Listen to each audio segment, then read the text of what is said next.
নমস্কার। কবিতা বুঝিয়ে বলা, কবি সুকুমার রায়। ও শ্যামা দাস, আয় তো দেখি, বসতে দেখি এখানে। সেই কথাটা বুঝিয়ে দেব 5 মিনিটে, দেখে নে। জ্বর হয়েছে, মিথ্যে কথা, ওসব তোদের চালাকি।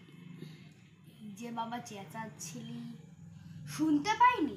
কালাকি, মামার ব্যামো, বুদ্ধি ডাকবি। ডাকিস না হয় বিকেলে, না হয় আমি বাথলে দেব, বাজবে মামা কি খেলে।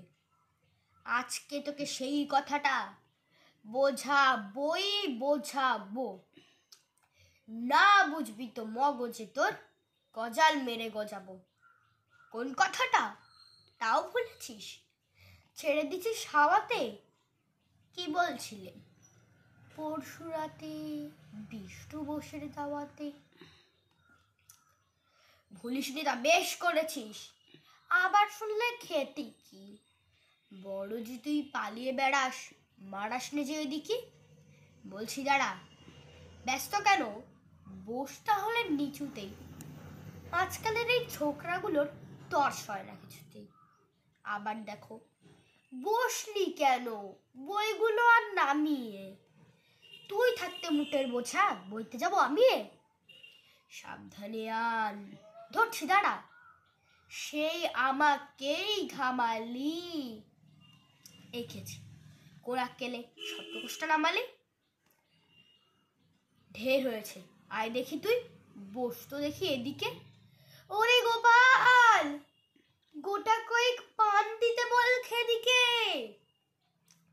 বলছিলাম কি, বস্তুপিণ্ড সূক্ষ্ম হতে স্থূলেতে, অর্থাৎ কিনা লাগছে ঠেলা পঞ্চভূতের মূলেতে। গোড়ায় তবে দেখতে হবে কোত্থেকে আর কি করে রস জমে এই প্রপঞ্চময় বিশ্বতরুর শিকড়ে। অর্থাৎ কিনা এই মনে কর রোদ পড়েছে ঘাসেতে, এই মনে কর চাঁদের আলো পড়লো তারই পাশেতে। আবার দেখো, এরই মধ্যে হাই তোলবার মানে কি? আকাশ পারেতে আকাশ খালি, যাচ্ছে কথা কানে কি? কি বললি তুই? এসব শুধু আবল তাবল বকুনি, বুঝতে হলে মগজ লাগে।